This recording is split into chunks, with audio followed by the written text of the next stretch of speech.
আজকে আমরা ক্লাস 11-এর যে শ্বসন চ্যাপ্টারটা আমরা পড়ছিলাম, সেই শ্বসন চ্যাপ্টারে একদম শেষের দিকে যে পর্যায় ইটিএস ইলেকট্রন ট্রান্সপোর্ট সিস্টেম বা এটাকে প্রান্তীয় শ্বসন কথাটাও ব্যবহার করা হয়।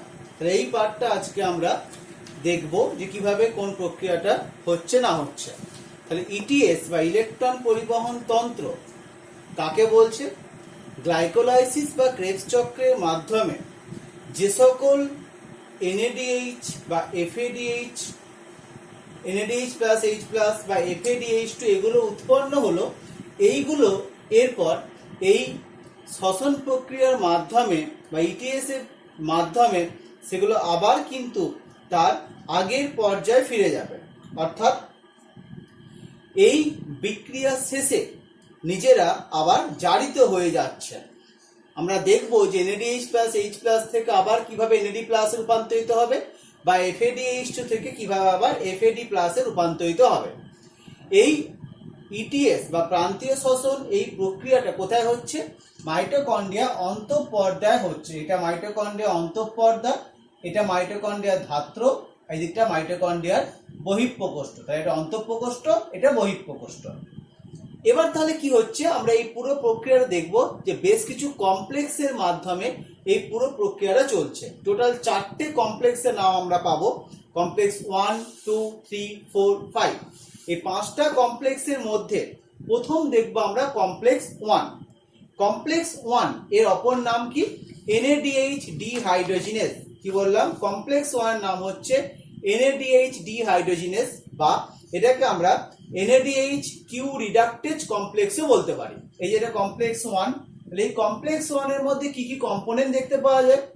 এফএমএন ফ্লাভিন মনোনিউক্লিওটাইড এবং আয়রন সালফাইড কম্পাউন্ড। তাহলে কমপ্লেক্স 1 কি করে? কমপ্লেক্স 1 যেটা করে সেটা হচ্ছে এনএডিএইচ প্লাস এইচ প্লাস থেকে আবার কিন্তু এনএডি প্লাসে রূপান্তরিত হয়ে যাচ্ছে।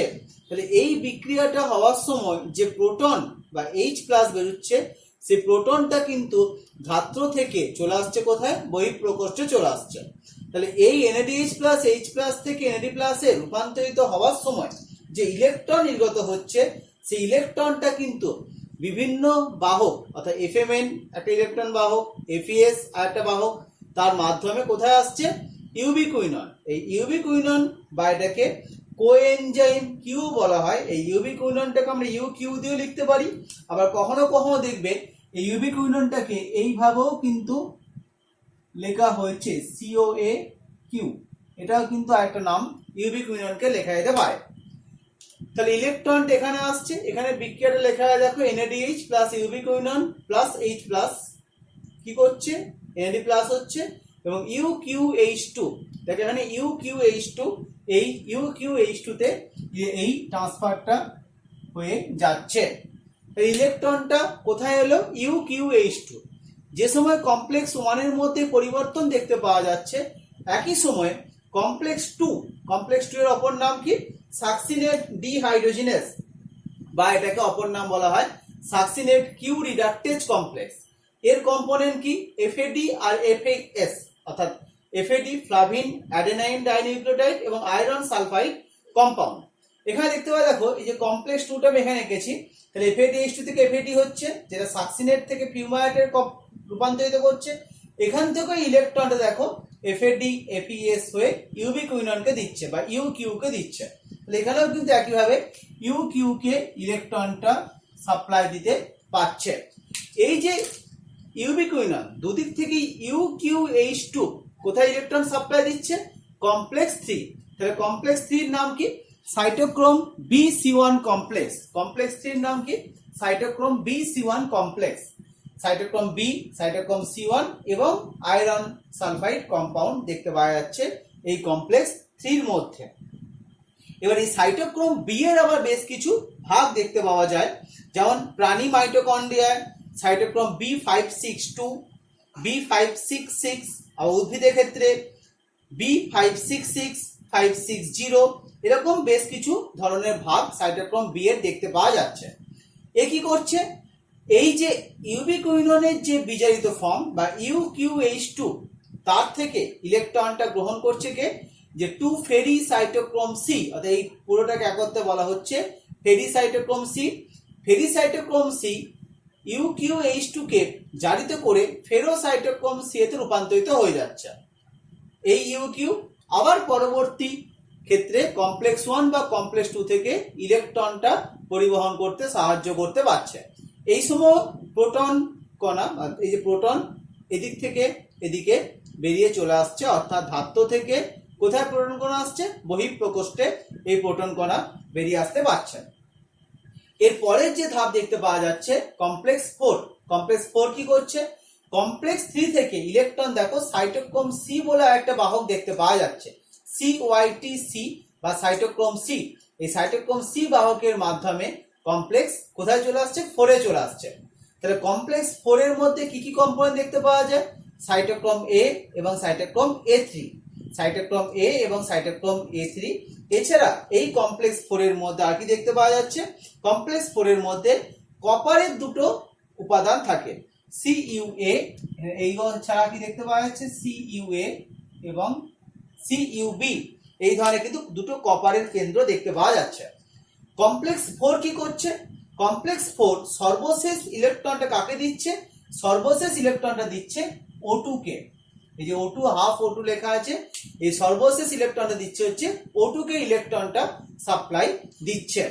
তাই দেখো 2 ফেরোসাইটোক্রোম সি যেটা আগে তৈরি হয়েছিল সেটা এবার অক্সিজেনকে ইলেকট্রন সাপ্লাই দেওয়ার মাধ্যমে কিসে পরিণত হয়ে যাচ্ছে, ফেরি সাইটোক্রোম সি তে পরিণত হয়ে যাচ্ছে এবং জল উৎপন্ন করছে। এখানে দেখো half O2 plus 2H plus এবং তার মাধ্যমে জলে রূপান্তরিত হয়ে যাচ্ছে।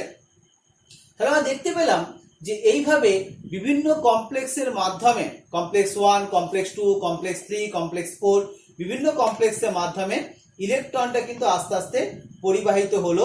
ওই ইলেকট্রনটা পরিবাহিত হয়ে কোথায় এলো, এইভাবে কিন্তু ইলেকট্রনটা পরিবাহিত হতে হতে আলটিমেটলি ইলেকট্রন গ্রাহকের নাম কি বললাম, অক্সিজেন, এবং যে অক্সিজেন থেকে কিন্তু এখানে জল তৈরি করছে।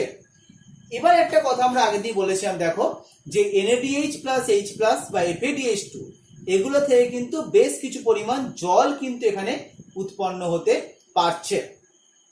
তাহলে এখানে আমরা দেখো NADH প্লাস H প্লাস আর FADH2, তাহলে এই যে দুটো থেকে যখন এগুলো নিজেরা আবার NADH প্লাস বা FAD তে রূপান্তরিত হয়ে যাচ্ছে, তখন দেখো এই সময় কিন্তু বেশ কিছু প্রোটন কণা কিন্তু ধাত্র থেকে বহিঃপ্রকোষ্ঠে চলে আসছে। যে 4H plus, 4H plus, 2H plus, এই যে প্রোটন কণাগুলো কিন্তু বহিঃপ্রকোষ্ঠে কোত্থেকে আসছে, ধাত্র থেকে আসছে। তাহলে এই যে ধাত্র থেকে বহিঃপ্রকোষ্ঠে প্রোটনের যে কণাগুলো যাতায়াত করছে, এর ফলে কি হচ্ছে, এর ফলে কিন্তু বহিঃপ্রকোষ্ঠে একটা প্রোটনের আধিক্য তৈরি হচ্ছে এবং ধাত্রে প্রোটনের ঘাটতি তৈরি হচ্ছে। কি বললাম, মাইটোকন্ড্রিয়ার বহিঃপ্রকোষ্ঠে প্রোটনের আধিক্য হচ্ছে আর ধাত্রে মাইটোকন্ড্রিয়ার ধাত্রে এই প্রোটনের ঘাটতি হচ্ছে। তাহলে এর ফলে এক ধরনের রাসায়নিক অভিশ্রবণ প্রক্রিয়া চলছে এবং যে রাসায়নিক অভিশ্রবণ প্রক্রিয়ার মাধ্যমে কি দেখতে পাওয়া যাবে, এই প্রোটনগুলো এবার কিন্তু আবার মাইটোকন্ড্রিয়ার ধাত্রে ফিরে যাবে। তাহলে কিসের মাধ্যমে ফিরে যাবে, ফিরে যাবে কমপ্লেক্স 5 বা এটিপি সিনথেজের মাধ্যমে। তাহলে কমপ্লেক্স 5টা কি, যাকে আমরা আগে মাইটোকন্ড্রিয়া গঠনের সময় F0F1 দানা বলেছিলাম, টেনিস র্যাকেটের সদৃশ অংশ F0F1 দানা। F0F1 দানার মাধ্যমে এই প্রোটন কণাগুলো আবার কিন্তু মাইটোকন্ড্রিয়ার বহিঃপ্রকোষ্ঠ থেকে ধাত্রে ফিরে যাবে। তাহলে এই ফিরে যাওয়ার সময় কি দেখতে পাওয়া যায়, দুটো প্রোটন কণা যখন ফিরে যায় তার এগেনস্টে এক অণু করে এটিপি উৎপন্ন হচ্ছে। কি বললাম, দুটো প্রোটন কণা যখন ফিরে যাচ্ছে তার এগেনস্টে এক অণু করে এটিপি ফিরে যেতে পারছে। তাহলে দেখো লক্ষ্য করে এক অণু NADH প্লাস H প্লাস আর এক অণু FADH2, এই দুটো যখন এইভাবে পরিবাহিত হয়ে আসছে তখন 4 অণু আর 2 অণু, মোট 10 অণু প্রোটন এদিকে এসেছিল। সেই 10 অণু প্রোটন যখন এখানে যাবে তাহলে আলটিমেটলি মোট সেখানে 5 অণু এটিপি উৎপন্ন হবে। 3 অণু উৎপন্ন হচ্ছে NADH প্লাস H প্লাস থেকে আর 2 অণু উৎপন্ন হচ্ছে FADH2 থেকে। এইভাবে কিন্তু আমার এই মাইটোকন্ড্রিয়া ইলেকট্রন ট্রান্সপোর্ট সিস্টেমের মাধ্যমে কি দেখতে পাওয়া যাচ্ছে, প্রচুর পরিমাণে কিন্তু প্রোটন গুলো ধাত্র থেকে বহিঃপ্রকোষ্ঠ আছে এবং সেই বহিঃপ্রকোষ্ঠ থেকে আবার যখন তার ধাত্রে ফিরে যাচ্ছে তখন সেখান থেকে এটিপি উৎপন্ন করছে। তাহলে এই মতবাদটা কে দিয়েছিলেন? বিজ্ঞানী পিটার মিচেল এই মতবাদটি দিয়েছিলেন। এই মতবাদটা কি নাম বলা হচ্ছে? কেমিও অসমোটিক মতবাদ। এবং এই মতবাদটা কিন্তু সালোক সংশ্লেষের সময়তেও দেখতে পাওয়া যাবে। সেখানেও কিন্তু ক্লোরোপ্লাস্টের থাইলাকয়েডের পর্দা এবং ক্লোরোপ্লাস্টের যে ধাত্র সেই দুটোর মধ্যে একই ধরনের মতবাদ দেখতে পাওয়া যাবে। এবার আমরা একটা কথা বলছি, তাহলে এখানে যে ফসফেট গ্রুপটা অ্যাড হচ্ছে অর্থাৎ এখানে যে এটিপি উৎপন্ন হচ্ছে এই এটিপিটাকে উৎপন্ন হওয়াকে আমরা কি বলতে পারছি? এই এটিপি উৎপন্ন হওয়াকে আমরা বলতে পারছি অক্সিডেটিভ ফসফোরাইলেশন। কি বললাম? এখানে যে এটিপি উৎপন্ন হচ্ছে এই এটিপি উৎপন্ন হওয়াকে কি বলা হচ্ছে? বলা হচ্ছে অক্সিডেটিভ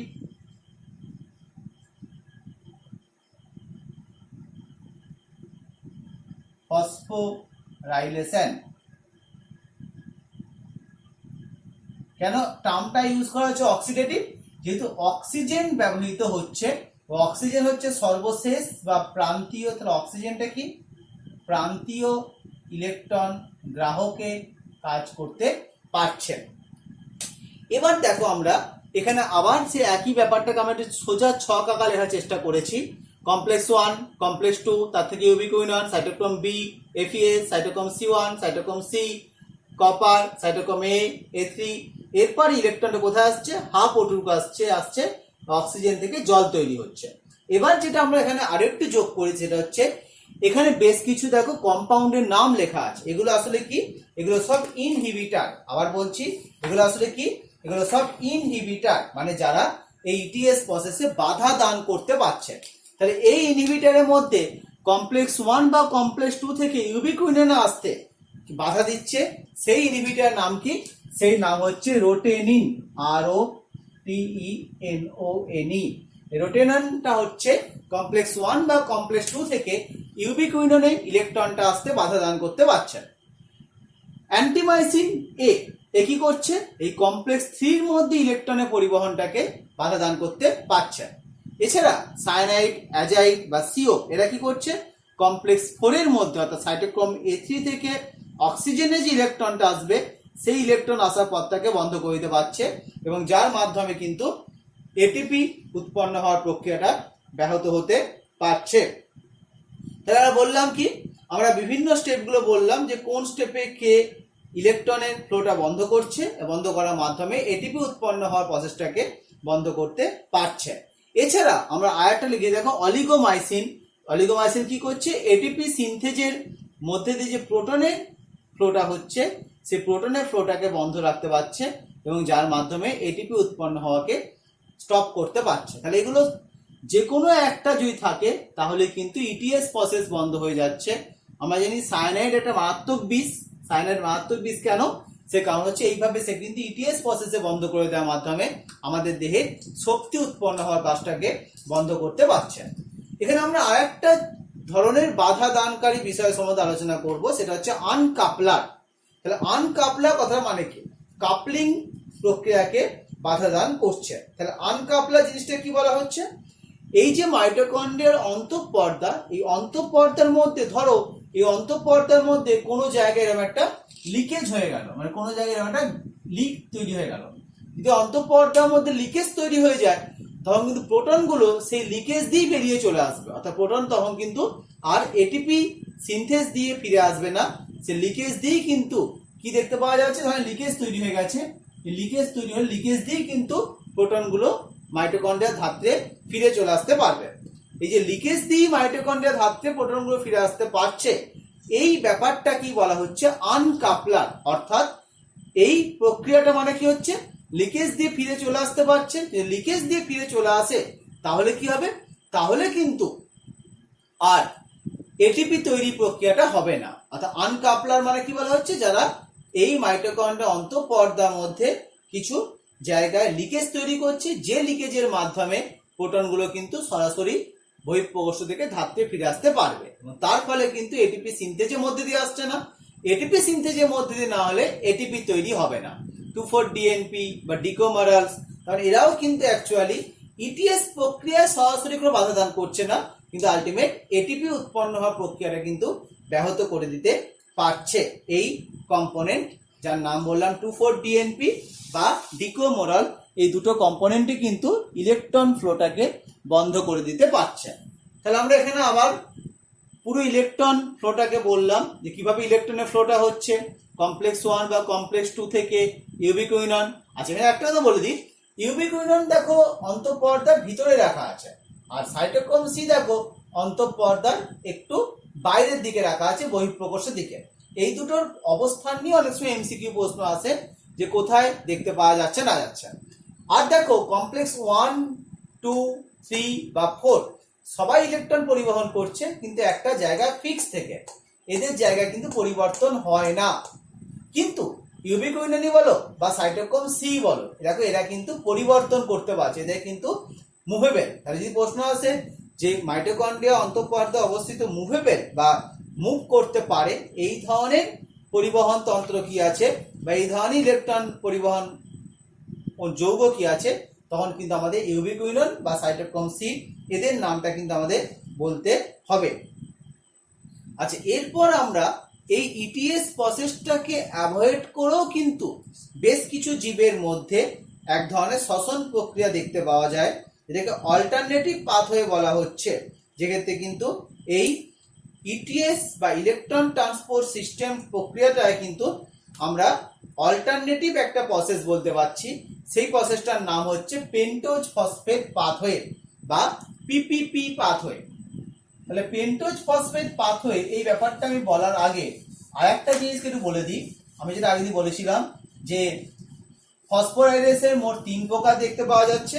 আমি সেই 3 প্রকার নাম একটু লিখে দিচ্ছি। প্রথমে বললাম অক্সিডেটিভ ফসফোরাইলেশন, আগে আর একটা আলোচনা করেছিলাম হচ্ছে সাবস্ট্রেটিভ ফসফোরাইলেশন,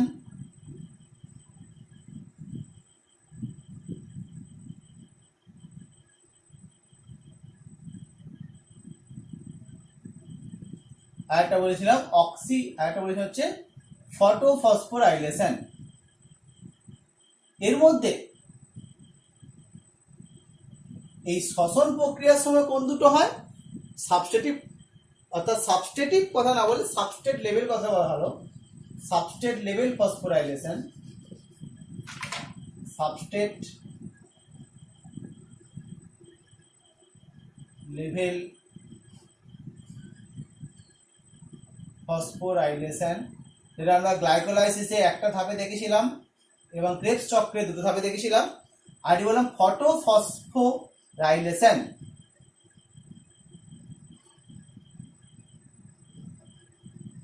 এই প্রক্রিয়াটা কিন্তু আমরা দেখতে পাবো সালোক সংশ্লেষের সময়। কিন্তু বাকি যে দুটো প্রক্রিয়া অর্থাৎ সাবস্ট্রেট লেভেল এবং অক্সিডেটিভ, সাবস্ট্রেট লেভেল কোথায় কোথায় বললাম গ্লাইকোলাইসিস দুটো ধাপে হয়েছিল এবং ক্রেবস চক্রে একটা ধাপে হয়েছিল। আর অক্সিডেটিভ কোথায় কোথায় হচ্ছে? এই ইটিএস এর সময় যে এটিপি উৎপন্ন হচ্ছে যার পরিমাণটা সবচেয়ে বেশি, এই ইটিএস এর সময় উৎপন্ন হওয়া ফসফোরাইলেশনকে বলা হচ্ছে অক্সিডেটিভ ফসফোরাইলেশন। তাহলে আমরা এই 3 ধরনের ফসফোরাইলেশন ব্যাপারটা সম্বন্ধে আলোচনা করলাম।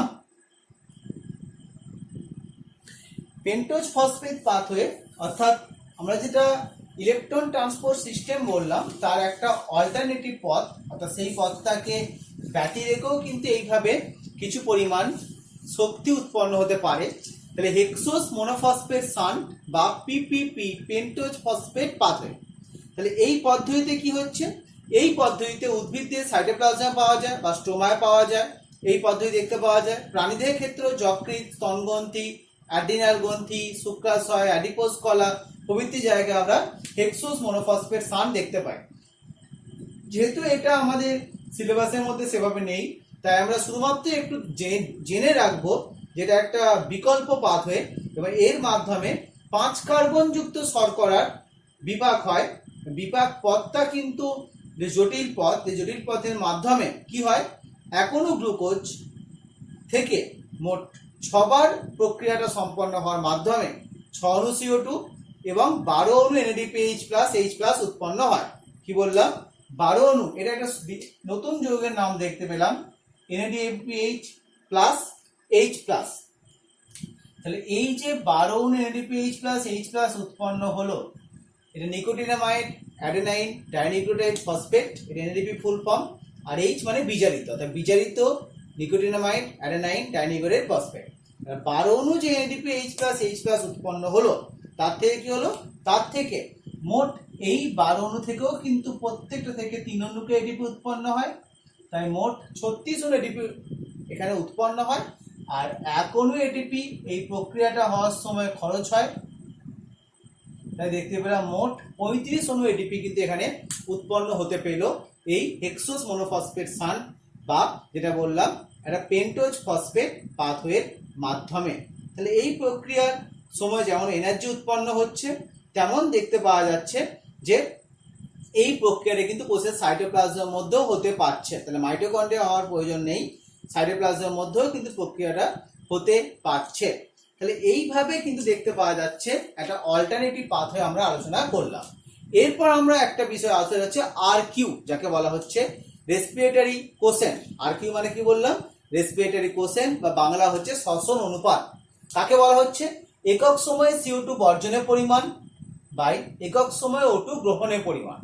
অর্থাৎ আমরা যদি একটা গ্লুকোজের বিপাক ক্রিয়াটাকে দেখি, কি দেখতে পাবো, যে গ্লুকোজ যখন ভাঙে কি হয়, সেখানে C6H12O6 প্লাস 6O2, 6 অণু O2 এখানে গৃহীত হচ্ছে। কি তৈরি হচ্ছে সেখানে, বিক্রিয়া থেকে তৈরি হচ্ছে 6CO2 প্লাস 12H2O। তাহলে এই যে 6H2O, 6CO2 প্লাস 6H2O, তাহলে এখানে দেখতে পাওয়া যাচ্ছে 6 অণু অক্সিজেন ব্যবহৃত হলো, 6 অণু কার্বন ডাই অক্সাইড উৎপন্ন হলো। তাহলে এই কার্বোহাইড্রেটের আরকিউ কত হবে, 6/6 সমান 1। তাহলে আমরা সেটা লিখেই দেখো, এখানে উপরে লিখেছি বিভিন্ন বস্তুর আরকিউ লেখা হয়েছে। তাই কার্বোহাইড্রেটের ক্ষেত্রে এই মানটা হবে 1। প্রোটিন জাতীয় যদি বস্তু ভাঙে, প্রোটিন জাতীয় বস্তু ভাঙার সময় বিভিন্ন প্রোটিন জাতীয় বস্তু ভাঙতে পারে, প্রোটিন ভাঙলে তার মানটা ভ্যারি করবে 0.5 থেকে 0.9 এর মধ্যে হবে। ফ্যাট, যেমন ট্রাইপ্যালমিটাইন বলে একটা ফ্যাট দেখতে পাওয়া যাচ্ছে, তাই এরকম মান দেখতে পাওয়া যাচ্ছে, অর্থাৎ আরকিউ সমান 102/145। তার মানে কি হচ্ছে, এখানে 6 অণু হচ্ছে, এখানে 102 অণু অক্সিজেন ব্যবহৃত হচ্ছে, আর 145 অণু CO2 এখানে উৎপন্ন হচ্ছে। সেখানে আরকিউ মানটা হবে অ্যাপ্রক্স 0.7 এর মতো। অর্থাৎ এই প্রোটিন ও ফ্যাট দুটো ক্ষেত্রে আরকিউ মানটা দেখলাম একের চেয়ে কম। জৈব অ্যাসিড, যেমন ম্যালিক অ্যাসিড বা সাইট্রিক অ্যাসিড, এরকম জৈব অ্যাসিড যদি হয় তখন তার মানটা একের চেয়ে বেশি। কখনো দেখতে পাওয়া যায় এই মানটা হচ্ছে 1.33, যেমন ম্যালিক অ্যাসিডের ক্ষেত্রে মানটা 1.33, আবার কখনো মানটা কিন্তু এখানে 4 পর্যন্ত হতে পারে। তাহলে এটা কিন্তু আমরা বললাম বিভিন্ন ক্ষেত্রে কখনো 1.33 মান দেখতে পাওয়া যাচ্ছে, কখনো 4 দেখতে পাওয়া যাচ্ছে। তারপরে সব ক্ষেত্রেই একের বেশি মানটা যদি প্রশ্ন আসে, কোন ক্ষেত্রে হবে, জৈব অ্যাসিডের ক্ষেত্রে মানতে হবে একের বেশি।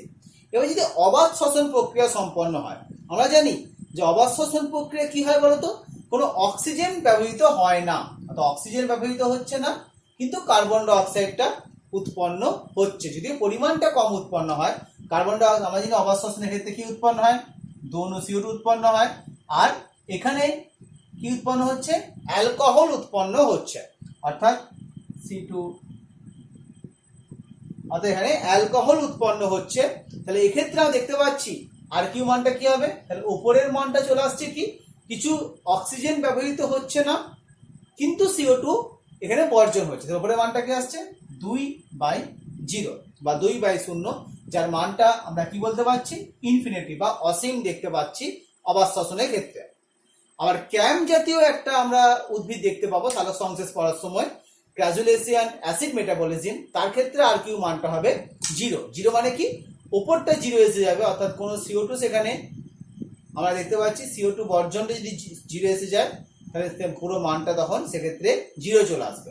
এবার আমরা সব ধরনের খাবারই খাই, সব ধরনের খাবার, কার্বোহাইড্রেট, প্রোটিন, ফ্যাট, এই সব ধরনের মিশ্র খাবারে আরকিউ মানটা হবে 0.85। এই মানটা যদি কোনো কারণে পরিবর্তন হয়, অর্থাৎ আরকিউ মান যদি কোনো কারণে পরিবর্তন হয়, তাহলে আমাদের কিন্তু বেশ কিছু শারীরিক অবস্থা সম্বন্ধে আমরা কিন্তু ধারণা পেতে পারি। তাহলে আরকিউ মানটা কত, তার উপর নির্ভর করে আমরা কোন ধরনের খাবার আমাদের দেহে ব্যবহৃত হচ্ছে শ্বসন বস্তু হিসাবে, সেটা আমরা বুঝতে পারবো যে কোন ধরনের খাবারটা এখানে ব্যবহৃত হচ্ছে।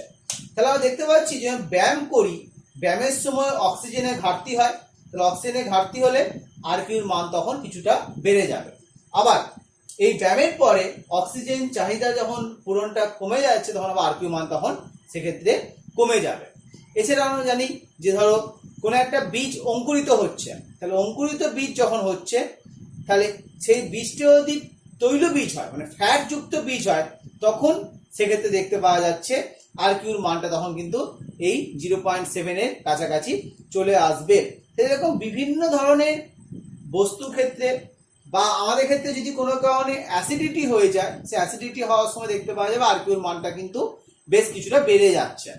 বিভিন্ন ধরনের পরিস্থিতি বা বিভিন্ন ধরনের অবস্থা সম্বন্ধে আমাদের একটা ধারণা দিতে পারছে এই আরকিউর মানটা কিন্তু আমাদের বিভিন্ন পরিস্থিতি সম্বন্ধে ধারণা দিতে পারছে যে আমাদের দেহের মধ্যে কোন ধরনের খাদ্যবস্তু জারিত হচ্ছে বা কোন ধরনের খাদ্যবস্তু ভাঙছে। এই ধরনের খাদ্যবস্তু ভাঙার ক্ষেত্রে এই আরকিউটা কিন্তু আমাদের একটা গুরুত্বপূর্ণ ভূমিকা পালন করতে পারছে। তাহলে আমরা দেখলাম আজকে শ্বসনের একদম শেষ পর্যায়টা দেখলাম যে ইটিএস প্রক্রিয়া দেখলাম, ইলেকট্রন ট্রান্সপোর্ট সিস্টেমের মাধ্যমে কিভাবে ইলেকট্রনের ফ্লোটা হলো, ইলেকট্রন ফ্লো হওয়ার সময় কিভাবে সেখানে শেষ বা অন্তিম ইলেকট্রন গ্রাহক হিসেবে অক্সিজেন কাজ করলো, জল উৎপন্ন হলো, এটিপি উৎপন্ন হলো, সেগুলো দেখলাম। একটা বিকল্প পাথওয়ে দেখলাম যেটাকে নাম দিলাম হেক্সোস মনোফসফেট শান্ট বা যেটাকে বলা হচ্ছে পিপিপি পেন্টোজ ফসফেট পাথওয়ে। আর কি দেখলাম এখানে আমরা আরকিউর মানটা দেখলাম, সবাত শ্বসন অবাত শ্বসন দুটো ক্ষেত্রে কিন্তু আরকিউর মানটা কিন্তু ভিন্ন ভিন্ন হচ্ছে।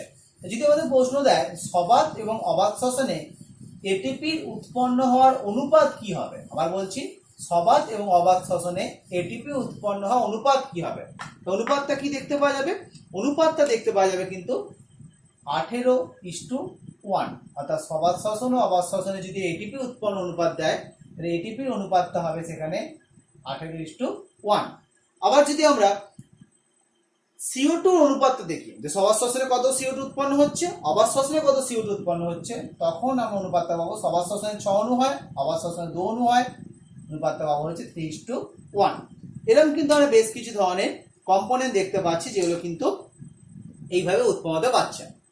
সাইটোক্রোম বলে একটা যৌগের নাম আমরা আজকে পড়লাম। এই সাইটোক্রোম যৌগটা প্রশ্ন অনেক সময় এমসিকিউ দেয়, সাইটোক্রোমের মধ্যে কোন ধাতব আয়ন পাওয়া যায় বা সাইটোক্রোম কি দিয়ে তৈরি হয় না হয়, তখন সেখানে আমরা বলতে পারবো সাইটোক্রোমটা তৈরি হচ্ছে আয়রন দিয়ে, অর্থাৎ Fe2+ নামক উপাদান দিয়ে এই সাইটোক্রোমটা তৈরি দেখতে পাওয়া যাচ্ছে। আবার আমরা সাইটোক্রোম A3 বলে একটা কম্পাউন্ড দেখতে পেলাম আজকে। সাইটোক্রোম A3 সময় কি দেখতে পাওয়া যাচ্ছে, এর মধ্যে কিন্তু কপার